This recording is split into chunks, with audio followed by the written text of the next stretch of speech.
अजीज़ तलबा और तालबात, Farooq foundation online school के ज़रिए यकसा नसाब के मुताबिक तालीम हासिल करें।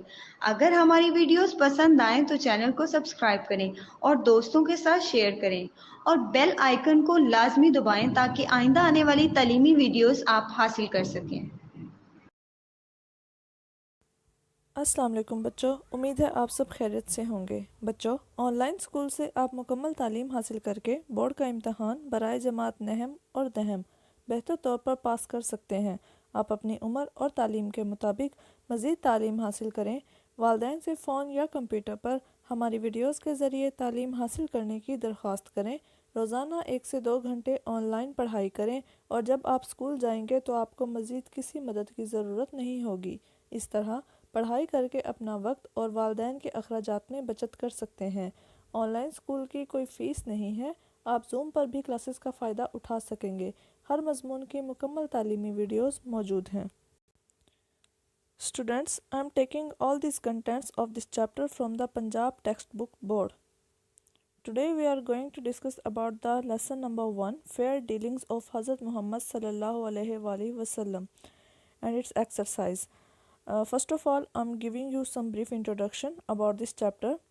The Prophet Muhammad, peace be upon him, was always fair and honest in his dealing with other peoples even before his nabuwat or prophethood. When he attained the age of maturity, he became a trader and went on expeditions to the Middle East countries. He traded with other people's money with great prudence and made large profits. The people of Makkah were very much impressed by his trading skills and fair dealings. Gradually, he became well known and the people trusted him. It was his honesty and fair dealing in business that impressed Hazrat Khadija Razillah Anha, who first entrusted her enterprise to him and later married him. All the people who had done business dealings with him before his prophethood had always praised his honesty and fair dealings in trade. He was not only fair in business dealings with other peoples but also encouraged his companions to be so. Abu Nu'man bin Bashir reported God's messenger, peace be upon him, as saying, "What is lawful is clear, and what is unlawful is clear. But between them are certain doubtful things which many people do not recognize. He who guards against doubtful things keeps his religion and his honor blameless, but he who falls into doubtful things falls into what is unlawful, just as a shepherd who pastures his animal round a national reserve will soon pasture them in it. Every king has a reserve, and God's reserve in the things he has declared unlawful." So, students, this was a small example about his fair dealings of Hazrat Muhammad sallallahu alaihi wasallam. Now we move on to the exercise of this chapter. First of all, vocabulary. Vocabulary यानी कि ज़ख़ीरा शुदा अल्फाज। First question है बेटा, match the words with meaning in context. अल्फाज को सियाको सबाक के मुताबिक मानी से मिलाएं, यानी कि ये जो वर्ड्स दिए गए हैं इनको हमने सामने दिए गए वर्ड्स में से जो करेक्ट इससे मिलता जुलता वर्ड हुआ उसके ऊपर हमने टिक लगाना है। ठीक है, फर्स्ट वन है बिज़नेस। तो बिज़नेस जो है वो ऑक्यूपेशन, ट्रेड और इंडस्ट्री, इन तीनों में से बिजनेस जो है वो सबसे ज़्यादा मैच होता है ट्रेड से। ठीक है, सेकंड वन है फेमस। फेमस यानी कि मशहूर होना। तो मशहूर होना, प्रोमिनेंट, वेल नोन और रीनोन्ड, मतलब सबके एक जैसे हैं लेकिन सबसे ज़्यादा जो मतलब मिलता है वो वेल नोन से मिलता है। नेक्स्ट है फ्रेंड्स। फ्रेंड्स का मतलब होता है दोस्त। फिर है इसके मीनिंग्स में आते हैं कंपेनियंस, हेल्पर्स और ग्रुप्स। तो सबसे वेल मैच वर्ड जो है वो है कंपेनियन। इंसिडेंट यानी कि वाक़यात, हैपनिंग्स, इवेंट्स एंड सर्कमस्टांसिस, तो यहाँ पर इवेंट्स आएगा। ठीक है, नेक्स्ट है ट्रस्ट वर्दी यानी कि काबिल एतबार, लॉयल, रिस्पॉन्सिबल और रिलायबल। तो सबसे बेस्ट जो मैचिंग वर्ड है वो है reliable. Next question is related to the comprehension, reading for comprehension. First question, read paragraph 1 of the lesson and identify paragraph 1 जो है हमने उसको रीड करना है और उसमें से टॉपिक सेंटेंस निकालना है। तो टॉपिक सेंटेंस क्या होगा हमारा, ये मैंने यहाँ पर लिख दिया है। हज़रत मोहम्मद सल्लल्लाहु अलैहि वसल्लम was always fair and honest in his dealing with other people even before his prophethood. कि हज़रत मोहम्मद सल्लल्लाहु अलैहि वसल्लम हमेशा ईमानदार और मुनसिफ रहे, किस चीज़ में, अपने लेन देन में या तिजारत में, हत्ता के अपने नबूवत से या पैगंबरी से भी पहले। सेकंड वन, स्पॉटिंग डिटेल्स और एग्ज़ाम्पल। इस पैराग्राफ के रिलेटेड जो उसकी डिटेल्स हैं वो लिखनी है और एग्ज़ाम्पल वगैरह लिखनी है। तो फर्स्ट पैराग्राफ की स्पॉटिंग डिटेल क्या होंगी, यानी कि मुआवन तफासिल या तफसीलात। The people of Mecca were much impressed by his trading skills and fair dealing. It was his honesty and fair dealing in business that impressed Hazrat Khadija Radhiyallahu Ta'ala anha. She first entrusted her enterprise to him and later married him. मक्का के लोग आप सल्लल्लाहु अलैहि वसल्लम की ताजराना महारतों और मुनसफ़ाना लेन then से बहुत ज़्यादा मुतासिर हुए। ये कारोबार में आप सल्लल्लाहु अलैहि वसल्लम की ईमानदारी और मुनसफ़ाना लेन देन ही था कि जिसने हज़रत खदीजा रज़ियल्लाहु तआला अन्हा को मुतासिर किया। आप रज़ियल्लाहु तआला अन्हा ने पहले तो अपना कारोबार आप सल्लल्लाहु अलैहि वसल्लम के सुपुर्द किया और बाद में आप सल्लल्लाहु अलैहि वसल्लम से शादी कर ली। Next question B, encircle and write the words in paragraph 1 that connect the sentences with this paragraph। हाँ जी, पैराग्राफ नंबर 1 में जुमलों को मिलाने वाले अल्फाज के गिर्द दायरा लगाना है और लिखना है कि वो कौन से अल्फाज थे।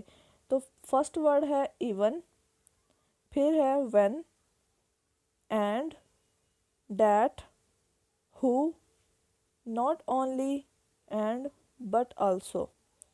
मैं दोबारा रिपीट कर देती हूँ, even, when, and, that, who, not only, but also। ये वर्ड्स हैं जो कि पैराग्राफ 1 के अंदर कनेक्ट कर रहे हैं सेंटेंसेस को आपस में।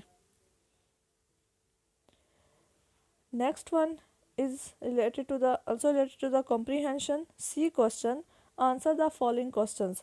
क्वेश्चंस दिए गए हैं, इनके हमने आंसर देने हैं। फर्स्ट क्वेश्चन है, what made the holy prophet सल्लल्लाहु अलैहि वसल्लम famous even before his prophethood. ऐसी क्या चीज़ थी जिसने आप सल्लल्लाहु अलैहि वसल्लम को ऐलान नबूवत से पहले ही मकबूल बना दिया। So the answer is The Holy Prophet sallallahu alaihi wasallam fairness and honesty in dealing with other people made him famous before his prophethood। नबी पाक सल्लल्लाहु अलैहि वसल्लम की दूसरे लोगों के साथ कारोबारी लेन देन में इंसाफ पसंदी और ईमानदारी ने आप सल्लल्लाहु अलैहि वसल्लम को ऐलान नबूवत से पहले ही मकबूल बना दिया था। सेकंड क्वेश्चन, व्हाई डिड हज़रत खदीजा रज़ियल्लाहु तआला अन्हा decide to marry the holy prophet हज़रत मोहम्मद सल्लल्लाहु अलैहि वसल्लम। कि हज़रत खदीजा रज़ियल्लाहु तआला अन्हा ने नबी पाक सल्लल्लाहु अलैहि वसल्लम से शादी करने का फ़ैसला क्यों किया। सो द आंसर इज़ हज़रत खदीजा रज़ियल्लाहु तआला अन्हा was very much impressed by the honesty and fair dealings of the holy prophet सल्लल्लाहु अलैहि वसल्लम, so she decided to marry him. हज़रत खदीजा रज़ियल्लाहु तआला अन्हा ने नबी पाक सल्लल्लाहु अलैहि वसल्लम की ईमानदारी और मुनसिफ़ाना लेन देन से बहुत ज़्यादा मुतासिर हुई, लिहाजा उन्होंने आप सल्लल्लाहु अलैहि वसल्लम से शादी करने का फ़ैसला कर लिया। Third question, why did the holy prophet सल्लल्लाहु अलैहि वसल्लम instruct his companions to be fair in business dealing. कि नबी पाक सल्लल्लाहु अलैहि वसल्लम ने अपने सहाबा कराम को कारोबारी लेन देन में इंसाफ पसंद बनने का हुक्म क्यों दिया। So the answer is it was because the holy prophet सल्लल्लाहु अलैहि वसल्लम wanted his companions to get spiritual riches as well as worldly success. इसकी वजह ये थी कि नबी पाक सल्लल्लाहु अलैहि वसल्लम चाहते थे कि आप सल्लल्लाहु अलैहि वसल्लम सहाबा कराम रूहानी मालो मता के साथ साथ दुनियावी कामयाबी से भी हमकिनार हों। Fourth question, what is the impact of avoiding doubtful things in business dealing. कारोबारी लेन देन में मुबहिम मामलात से बचने का क्या असर होता है। सो the answer is when we avoid doubtful things in business dealings, it helps us avoid things which are unlawful. Moreover, it helps us keep our religion and our honor blameless। जब हम कारोबारी लेन देन में मुबहिम बातों से बचते हैं तो ये बात उन चीज़ों से गुरेज करने में हमारी मदद देती है जो नाजायज़ हैं। मज़ीद ये कि हमारी अपने मज़हब और वक़ार को बेदाग रखने में मदद करती हैं। Fifth and last question, how can we be honest and fair in our dealings? हम अपने लेन देन में ईमानदार और इंसाफ पसंद कैसे बन सकते हैं? So the answer is, for this we should follow model presented by the Holy Prophet sallallahu alaihi wasallam. We must leave no stone unturned to give others their due. हम अपने इसके लिए हमें उस नमूने की इत्तबा करनी चाहिए जो नबी पाक सल्लल्लाहु अलैहि वसल्लम ने पेश किया था। हमें दूसरों को उनका जायज़ हक अदा करने में कोई कसर नहीं छोड़नी चाहिए। Students, next question is D, fill in the blanks with appropriate words. मुनासिब अल्फाज लगाकर खाली जगहों को पुर करें। So first one is, in his young age he became a dash. So correct word is trader, यहाँ पर आएगा trader. Second one, the people of Mecca were much impressed by his trading dash. Trading skills, trading के साथ क्या आएगा? Skills आएगा। Third one, the truthful and trustworthy merchant is dash with the अम्बिया, the uprights and the martyrs. So the correct one is associated. Merchant is यहाँ पर आएगा associated with the अम्बिया and the uprights of martyrs. Fourth one, he who guards against dash things keep his religion and his honour blameless. यहाँ पर आएगा doubtful. Fifth one, Allah shows dash to the man who is kind when he sells, when he buys and when he makes a claim. तो यहाँ पर आएगा mercy. Next one बेटा, dictionary skills. A dictionary is a collection of words in one or more specific languages listed alphabetically with usage, definition, pronunciation and other information. एक लुग़त एक या एक से ज़्यादा ज़बानों में अल्फाज का ज़ख़ीरा होती है जिन्हें हरूफ तहज्जी के हिसाब से तरतीब दिया जाता है और जिनके साथ इस्तेमाल की तारीफ़ें, तलफ़ुज़ और दीगर मालूमात होती हैं। Next one is guide words. There are two bold faced guide words at the top of each page.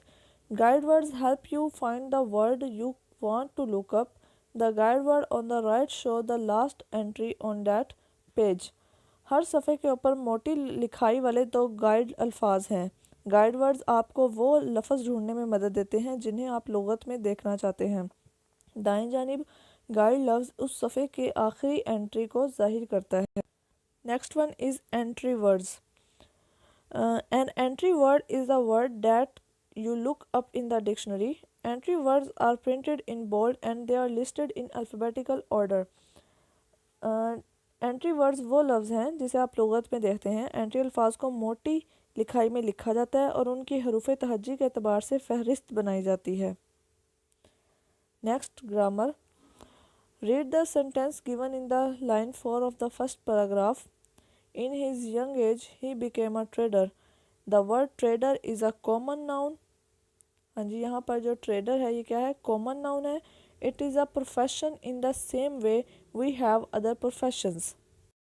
बेटा वो कह रहे हैं कि पहले पैराग्राफ की जो दूसरी लाइन है उसमें दिए गए जुमले को पढ़ें. ये दूसरी जुमला है, ही बिकेम अ ट्रेडर, कि जवानी की उम्र में आप सल्लल्लाहु अलैहि वसल्लम एक ताजर बन गए.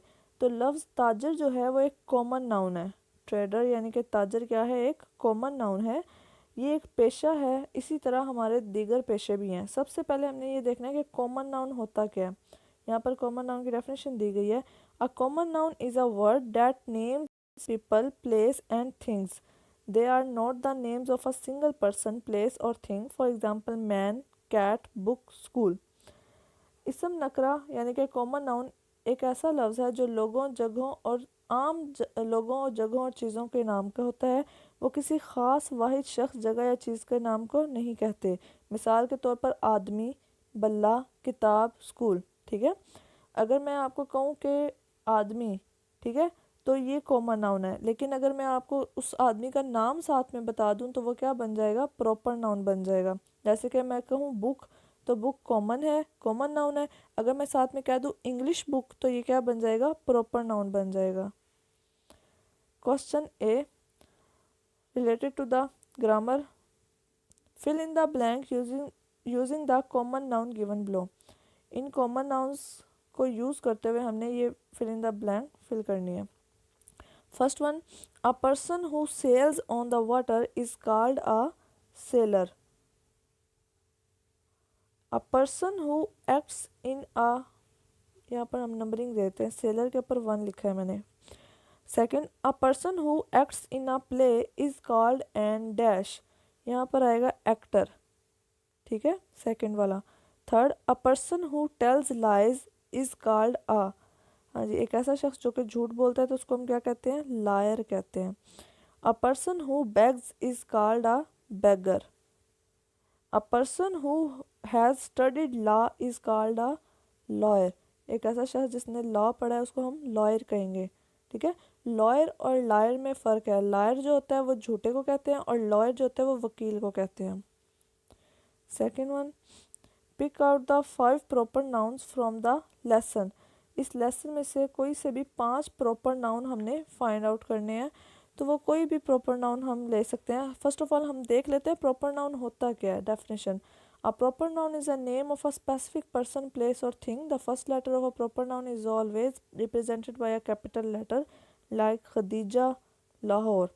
ठीक है, इसम मार्फा यानी कि प्रॉपर नाउन किसी ख़ास शख्स, जगह या चीज़ के नाम को हम कहते हैं.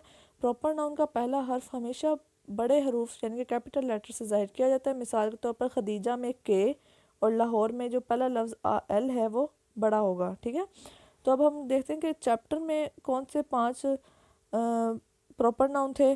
तो हम हज़रत मोहम्मद सल्लल्लाहु अलैहि वसल्लम, हज़रत खदीजा रज़ियल्लाहु ताला अन्हा, हज़रत अबू सईद रज़ियल्लाहु ताला अन्हो, हज़रत नौमान बिन बशीर रज़ियल्लाहु ताला अन्हो एंड हज़रत जाबिर रज़ियल्लाहु ताला अन्हो. ये सारे के सारे प्रॉपर नाउन हैं. ठीक है. C question: complete the following sentences with proper noun. इन सेंटेंसेस को हमने प्रॉपर नाउन लगाकर फिल करना है. माई नेम इज़, आप यहाँ पर कोई भी नेम लिख सकते हैं, अपना नाम भी लिख सकते हैं यहाँ पर. ठीक है, वो आप प्रॉपर नाउन ही होगा. आई लिव इन डैश, आप जिस सिटी में रहते हैं उस सिटी का नाम लिखेंगे वो प्रॉपर नाउन होगा. माई बर्थडे इज़ इन, यहाँ पर आप किसी मंथ का नेम लिखेंगे तो वो प्रॉपर नाउन होगा. ठीक है. Fourth one, my favourite day of the week is, आप किसी भी दिन का नाम लिख देंगे तो वो क्या होगा, प्रॉपर नाउन होगा. Fifth one, the name of my school is, आपके स्कूल का जो नेम है वो भी क्या है, प्रॉपर नाउन है. ठीक है. Next, when the noun is singular it is formed possessive by adding S to the noun. हाँ जी, जब इसम जमा हो और उसके आखिर पर एस हो तो इजाफी हालत यानी कि हरूफ जो है वो अपोस्ट्रोफी लगाकर इसको कर दिया जाता है. जैसा कि my mother's hobby is surfing, the yellow one is my dad's car. Possessive form of an animate noun shows possession. ये क्या करती है, पोजेशन को शो करती है यानी कि मलकियत का इजहार कर रही होती है. ठीक है, तो ये जो अपोस्ट्रोफी और एस का जो निशान है ये मलकियत को जाहिर करने के लिए लगाया जाता है. जैसा कि येलो कलर की जो कार है वो मेरे वालिद की कार है, तो देखें मलकियत जाहिर की जा रही है. When the noun is plural, the end is possessive case is formed by adding only an apostrophe. ठीक है, यहाँ पर apostrophe लगाई जाती है स्टार्ट में. Cats food is in the kitchen where the kids room. ये देखें ये मलकियत को जाहिर कर रहा है. In case of irregular plural noun, we add s the children's room. Irregular plural noun में हम s और apostrophe लगाते हैं. Next, D question, use an apostrophe to make possessive noun.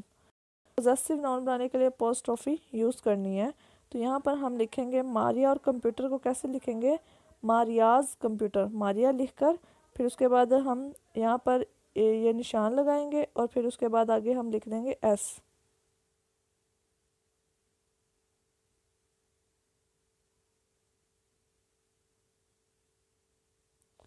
Next one, Sana sister. तो यहाँ पर हम लिखेंगे सना सिस्टर, सना लिखकर फिर आगे अपोस्ट्रोफी और एस और फिर सिस्टर. द टीचर पेपर, तो यहाँ पर हम लिखेंगे द टीचर्स पेपर. ठीक है, टीचर लिखकर टीचर्स लिखकर और फिर लास्ट पे अपोस्ट्रोफी लगा देंगे लास्ट पे. लतीफ़ पेंसिल, तो यहाँ पर आ जाएगा लतीफ़्स पेंसिल। माई पेरेंट्स हाउस, तो पेरेंट्स के बाद हम अपोस्ट्रोफी लगाएंगे, जस्ट एस नहीं लगाएंगे, ठीक है, और हाउस आ जाएगा। E question, now use these phrases in sentences of your own, जैसा कि we describe any past event और incident in simple past tense, attend, went, became, caught, we use second form of verb. हम माजी का कोई भी वाक़या सादा ज़माना माजी में बयान करते हैं, मसलन पहुँचे, गए, बन गए, पकड़ा। हम फेल की दूसरी फॉर्म इस्तेमाल करते हैं इसके अंदर, ठीक है। पास्ट सेंटेंस बनाने के लिए हम कौन सी फॉर्म यूज़ करते हैं बेटा? Second form of verb use करते हैं। एफ क्वेश्चन है, read the following sentences taken from the lesson and underline simple past verbs. ये कह रहे हैं कि हमने इस चैप्टर से ये सेंटेंसेस लिए हैं, इसमें से सिंपल पास्ट वर्ब हैं, उनको आपने अंडरलाइन करना है। तो सिंपल पास्ट वर्ब कौन से होते हैं? सेकंड होते हैं वर्ब। तो देखते हैं यहाँ पर सेकंड कौन सा है। First one, in his young age he became a trader. तो बिकम फर्स्ट फॉर्म होती है और बिकेम सेकंड फॉर्म। तो बिकेम जो है ये सिंपल पास्ट वर्ब को रिप्रेजेंट कर रही है।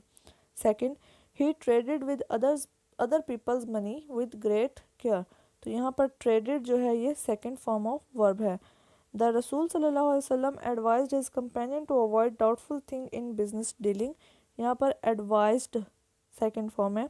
द रसूल सल्लल्लाहु अलैहि वसल्लम gave great importance of to fair business dealing. Gave जो है ये सेकंड फॉर्म है। G question, use simple past verb to complete this sentences. हाँ जी, यहाँ पर वर्ब फॉर्म ऑफ वर्ब दे दी गई हैं। उन्होंने कहा है कि इनको आपने यूज़ करते हुए सिंपल पास्ट वर्ब के अंदर इसको चेंज कर देना सेंटेंस में।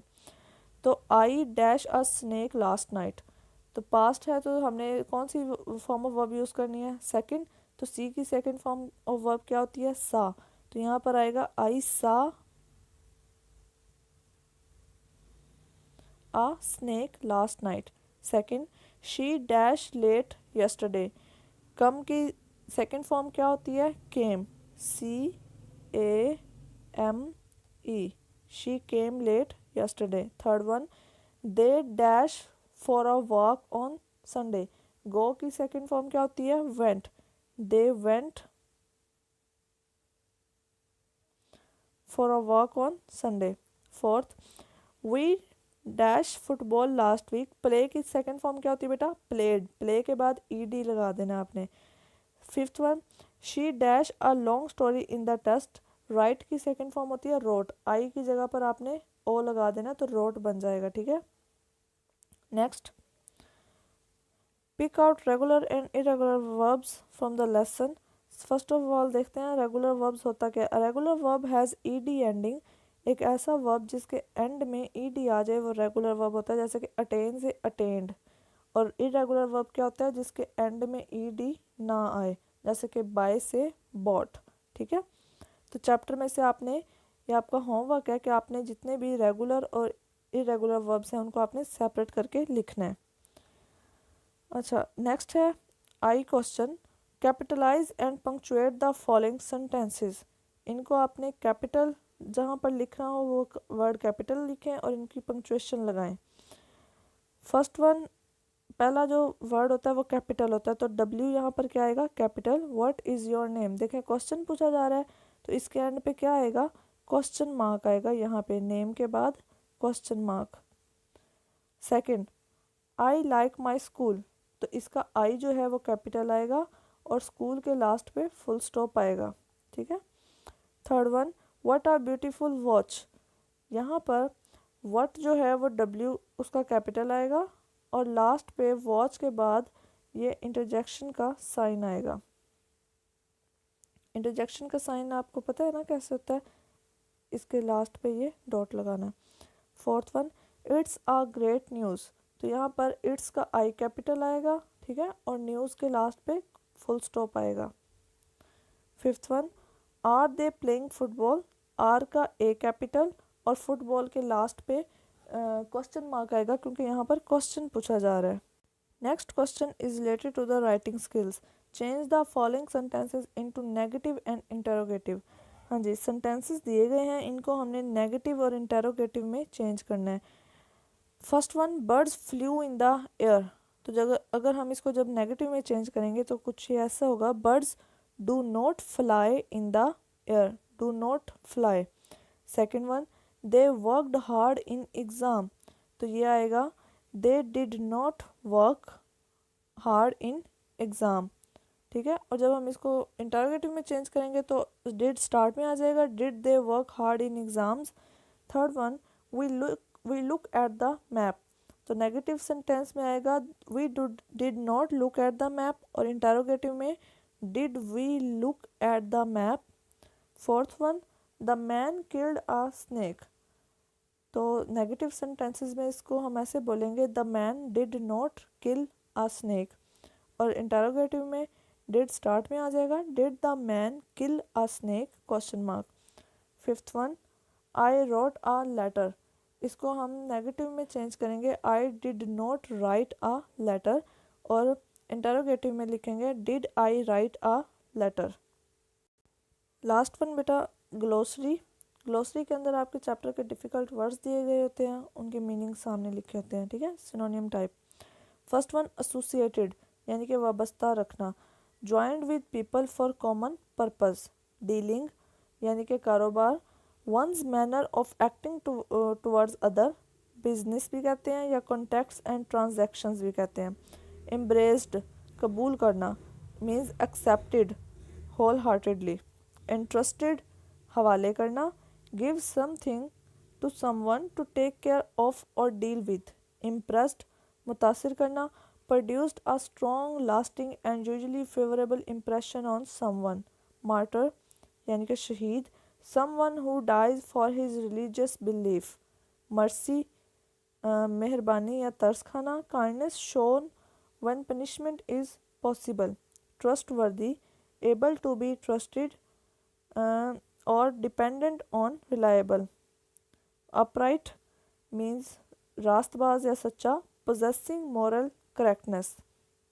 So student, this is all about our today's topic. बेटा आई होप आपको अच्छी तरह समझ आ गई होगी। हमने इसके अंदर जितने भी ग्रामर के क्वेश्चंस किए हैं, जितने भी हमने कॉम्प्रिहेंशन की है, या डिफ़िकल्ट वर्ड्स, ग्लोसरी, वोकेबलरी की हैं, आपने उनको अच्छे तरीके से याद करना है, उनकी घर में प्रैक्टिस करनी है क्वेश्चंस की, ताकि आपकी पेपर्स की तैयारी अच्छी तरह हो सके। बच्चों, अगर आपको हमारी वीडियोस पसंद आएँ तो इस चैनल को लाइक और सब्सक्राइब करें, ताकि आप आने वाली हर वीडियो से आगाह रह सकें। शुक्रिया।